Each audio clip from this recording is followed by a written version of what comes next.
حضرت جی مولانا الیاس صاحب رحمۃ اللہ علیہ نے جب دیکھا کہ لوگ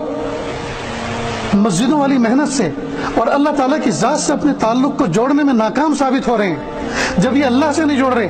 اللہ کے نبی سے نہیں جوڑ رہے، تو یہ کیا خاک کسی کی وفاداری کریں گے، کیا خاک کسی کی خدمت کریں گے اور تیمارداری کریں گے؟ لہٰذا انہوں نے عمومی ایک محنت اللہ تعالیٰ سے مانگ کے شروع کی کہ لوگ اللہ کے گھروں سے وابستہ ہو جائیں۔ اب کوئی نبی تو آنے والا نہیں ہے، لہٰذا دروازوں پر جا جا کر لوگوں کو بلایا، لوگوں کو جھنجھوڑا، اے لوگو آ جاؤ اللہ کی طرف، آ جاؤ اس دین کی خدمت کو قبول کر لو۔ چنانچہ دین کی طرف ان کو بلایا۔ اور اصول کتنے فنڈامنٹل اور بنیادی اصول کتنے عجیب، 6 اصول، 6 نمبروں کے اندر کام کو محدود کیا۔ اور ایک بنیادی اصول یہ بنایا، بے طلبوں میں بے غرض ہو کر جانا اور ان کے اندر طلب پیدا کرنا۔ بے طلبوں میں بے غرض ہو کر جانا اور ان کے اندر طلب پیدا کرنا، یہ کوئی مخلص ہی کر سکتا ہے۔ دوستو،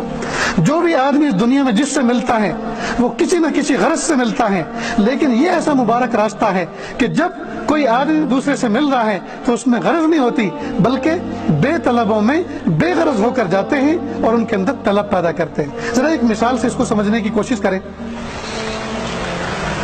3 دن کی جماعت تیار ہوئی، مسجد میں پہنچے، بستر سائیڈ پر رکھے، باوضو ہوئے،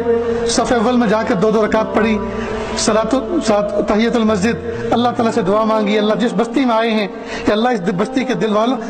بستی والوں کے دلوں کو نرم کر دیجئے، دین کی محبت دل میں ڈال دیجئے۔ اس کے بعد گشت کرنے کے لیے گئے۔ کیسے لوگوں کے گھروں پہ گئے؟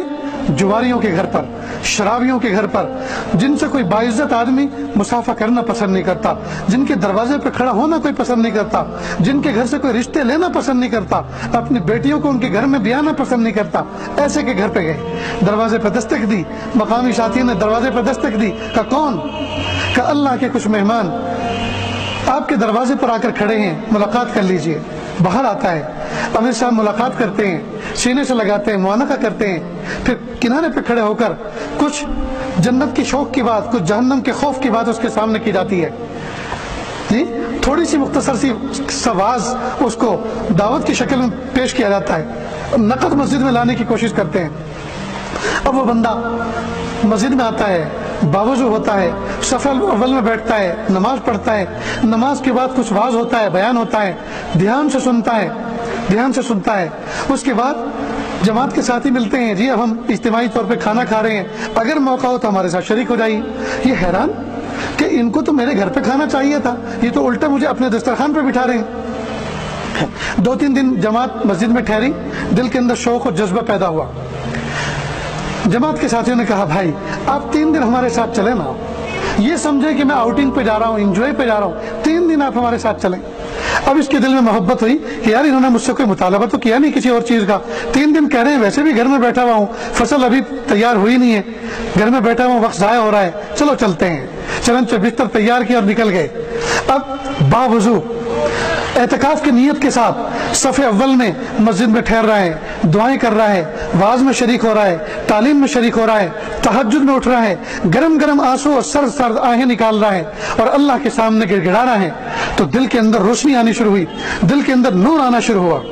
اب امیر صاحب سے مشورہ کیا، امیر صاحب میری تو 20 سال کی نمازیں باقی ہیں، کہ دیکھو ہم عوام ہیں، عوام الناس میں سے ہیں، آپ کسی مفتی سے اس مسئلے کو پوچھو کہ وہ قضاء عمری کس طرح سے کی جاتی ہے، کہ میری تو زکوٰۃ بھی باقی ہے، کہ یہ بھی آپ مفتی صاحب سے پوچھنا، کہ مفتی صاحب کا پتہ کیا ہے، کچھ ہے آپ کے پاس؟ کہ ہاں ایک مدرسہ ہے، فلاں جگہ پہ مفتی صاحب بیٹھتے ہیں، فتویٰ دیتے ہیں، مسئلے بتاتے ہیں، بچوں کو پڑھاتے ہیں۔ اب یہ بندہ جاتا ہے، جیسے مفتی صاحب سے ملتا ہے اور چاروں طرف دیکھتا ہے، چھوٹے چھوٹے معصوم بچے پڑھتے ہوئے نظر آتے ہیں، تو دل میں جذبہ ہوا، میں نے تو زندگی ہائے ایسے ہی گزار دی، میں اپنے بچے کو حافظ قرآن عالم دین ضرور بناؤں گا۔ چنانچہ جا کر مسئلہ پوچھتا ہے، مسئلہ خود پوچھتا ہے، مسئلہ پوچھ کے عمل کرنا شروع کرتا ہے اور ساتھ میں اپنے بچے کو بھی پڑھنے کے لیے بھیجتا ہے اور مفتی صاحب سے پوچھتا ہے کہ کیا فیس ہوگی؟ کہا دینی مدارس کی کوئی فیس نہیں ہوا کرتی، آپ اپنے بچے کو بھیجیں۔ اب بچے نے پڑھنا شروع کیا،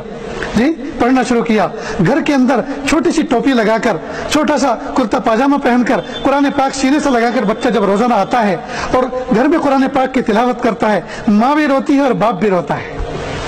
گھر کے اندر انوارات کی بارش ہونی شروع ہوتی ہے۔ اب یہ بھی نماز میں آ گیا دعوت و تبلیغ کی مبارک برکت سے، اور اسی راستے کی مبارک برکت سے بچے کو بھی مدرسے میں بھیجنے والا بن گیا۔